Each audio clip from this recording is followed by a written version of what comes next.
Hello दोस्तों, कैसे हैं आप। आपका एक बार फिर स्वागत है मेरे यूट्यूब चैनल पर जिसका नाम है तरु की पाठशाला।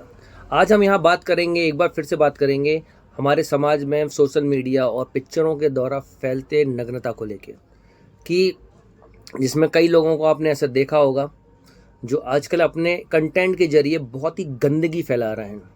चाहे वो कुछ OTT प्लेटफॉर्म्स हो या फिर कुछ कथाकथित सोशल मीडिया में से रील्स वगैरह में या फिर दूसरे जो प्लेटफॉर्म है वहाँ पे जो आप देखेंगे किस प्रकार से नग्नता को परोसा जा रहा है, गंदगी परोसी जा रही है, डबल मीनिंग के चुटकुले वगैरह बहुत फॉलो दिए जा रहे हैं और उनको फॉलो करने वालों की संख्या भी कई तादाद में है, जो कि एक हमारे समाज के लिए एक बहुत ही घृणायक भी है और बहुत ही खतरनाक है आने वाले समय में। क्योंकि जिस प्रकार की लोगों की मानसिकता होती जा रही है, जिस प्रकार के वो शॉर्ट कंटेंट देखते देखते और ये नग्न कंटेंट देखते देखते, आधे बदन देखते हो, डबल मीनिंग देखते हो, जिस प्रकार से उनकी मानसिकता होती जा रही है, जिस प्रकार से उनकी भाषा होती जा रही है, जिस प्रकार से वो एक सेक्सुअली में देखा जाए तो बहुत ज़्यादा उग्र होते जा रहे हैं लोग, और उसके कारण हमारे समाज में जो छोटे बच्चे बच्चियाँ उनके ऊपर इस प्रकार से घिनौने अपराध बढ़ते जा रहे हैं। और इन गंदे लोगों को देखते देखते, इन फूहड़ लोगों को देखते देखते हमारे समाज की जो छोटी छोटी बच्चे और बच्चियां हैं वो भी इस चीज़ में लिप्त होते जा रहे हैं। आप ऐसे कई कंटेंट देख सकते हैं यूट्यूब पे, आप रील्स वगैरह पे, कि किस प्रकार से छोटी छोटी बच्चियां किस प्रकार से डबल मीनिंग के वीडियोस बना रही हैं। आप चाहो तो मैं आपको लिंक नीचे अपने वीडियो के लिंक में उन सब के नाम दे दूंगा, और वहाँ जाके देखिए किस प्रकार से उनकी डबिंग और उनकी जो लिपसिंग की जा रही है छोटी छोटी बच्चियों के द्वारा डबल मीनिंग में, कितनी ज़्यादा घातक है आने वाले समय के लिए। इस चीज़ को हमको पूर्ण रूप से रोकना पड़ेगा, और इसके लिए हमको लड़कियों को भी समझाना पड़ेगा और महिलाओं को भी समझाना पड़ेगा जो इस समाज का ठेका लेके बैठी रहती हैं। मेरा सवाल कुछ लड़कियों से है, तो इसी बाबत मेरा कुछ लोगों से प्रश्न है। लड़कियों के अदरंग और छोटे कपड़ों में घूमने पर जो लोग या स्त्रियाँ ये कहती हैं कि ये कपड़े नहीं, अपनी सोच बदलो, तो उन लोगों से कुछ प्रश्न हैं मेरे। आशा है कि वो उसका जवाब ज़रूर देंगे, और मेरी कुछ शब्द हैं जो इसमें आपको बुरे लग सकते हैं, तो वो बुरा लगना चाहिए, तभी वो चीज़ें आपको चुभेंगी, तो हो सकता है उसमें कुछ थोड़ा सा बदलाव आ सके। तो मेरी पहली बात है, हम सोच क्यों बदलें? सोच बदलने की नौबत आखिर आ क्यों रही है? आपके अनुचित आचरण के कारण। और आपने लोगों की सोच का क्या ठेका ले रखा है? हाँ, मेरी दूसरी बात, आप उन लड़कियों की सोच का आकलन क्यों नहीं करते कि उन्होंने ये क्या सोच कर ये कपड़े पहने, कि उनके स्तन, पीठ, जांघें इत्यादि सब दिखाई दे रहे हैं। इन कपड़ों के पीछे उनकी सोच क्या होती? एक निर्लज लड़की चाहती है कि पूरा पुरुष समाज उसे देखे, वहीं दूसरी और एक सभ्य लड़की बिल्कुल पसंद नहीं करती कि कोई उसे इस तरीके से देखे। अगर सोच बदलना ही है तो क्यों ना हम हर उस बात की लेके सोच बदली जाए। आपको अगर कोई भी बीच की उंगली दिखाता है या इशारा करता है तो आप उसे गलत मत मानिए, सोचिए, सोच बदलिए। वैसे भी उंगली है, कोई बुराई नहीं होती। अगर आपको कोई गाली देता है तो उसे गाली बकने दीजिए, उसे प्रेम सूचक शब्द समझिए। हत्या, डकैती, चोरी, बलात्कार, आतंकवादी इत्यादि सबको लेकर भी सोच बदली जाए। सिर्फ नग्नता को लेकर ही क्यों? क्या ये सारे कार्य अभिव्यक्ति की आज़ादी की श्रेणी में आते हैं? श्रेणी में नहीं आते हैं।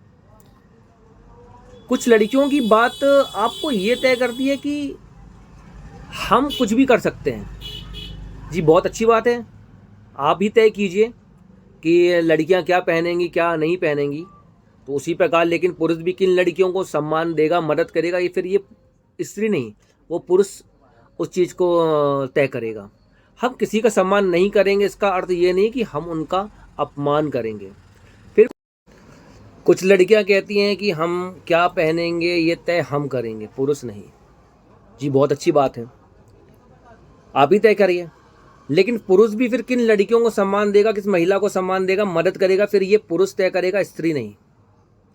हम किसी का सम्मान नहीं करेंगे, इसका मतलब ये नहीं कि हम उसका अपमान करेंगे। फिर कुछ विवेकहीन लड़कियां कहती हैं कि हमें आज़ादी है अपनी ज़िंदगी जीने की। जी, बिल्कुल आज़ादी है ऐसी ज़िंदगी जीने की, सबको मिले।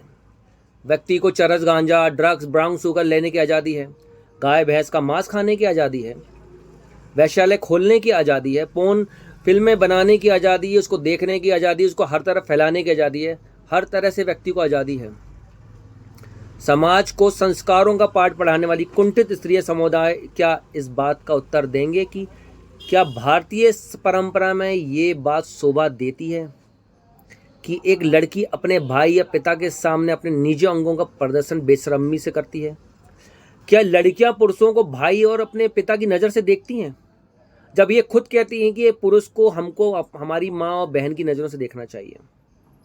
क्या आज आपको लगता है इस समाज में जिस प्रकार से वीडियो बनाए जा रहे हैं या जिस प्रकार से ये अश्लील कंटेंट परोसे जा रहे हैं या फिर ये डबल मीनिंग की चीज़ें परोसी जा रही हैं जनता के सामने, उनको आपको ऐसा लगता है कि ये जिस प्रकार से ये लड़कियां और कुछ लड़के भी हैं इसमें शामिल, जब ये इस प्रकार की वीडियो बनाते हैं या कंटेंट बनाते हैं और अपने आप को एक सोशल मीडिया का हीरो या हीरोइन बताते हैं, तो क्या इनके माता पिता इन सब चीज़ों को नहीं देखते होंगे? आप ही बताइए, देखते होंगे और वो क्या सोचते होंगे? इसका मतलब है कि उनको परिवार की तरफ से इस सब चीज़ों की सोशल मीडिया पे आप ऐसे कई कंटेंट देखते होंगे जिसमें लिखा रहता है माँ बेटे भाई बहन, और जिस प्रकार से उनके सामने ही महिलाएं जिस प्रकार से नृत्य करती हैं, जिस प्रकार से अपने अंगों का प्रदर्शन करती हैं, वो किसी से छुपा नहीं है। ऐसा कौन सी माँ बहन अपने भाई, छोटे भाई या बेटे के सामने इस प्रकार से जो कंटेंट बनाती है, नग्न होते बनाती है? भारत में ऐसे तो कभी नहीं होता था। सत्य यह है कि अश्लीलता को किसी भी दृष्टिकोण से सही नहीं ठहराया जा सकता।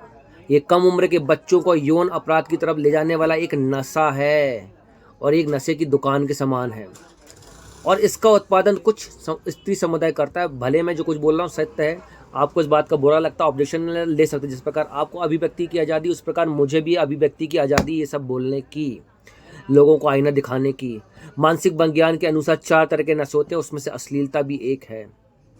आचार्य कौटिल्य ने चाणक्य सूत्र में वासना को सबसे बड़ा नशा और बीमारी बताया है।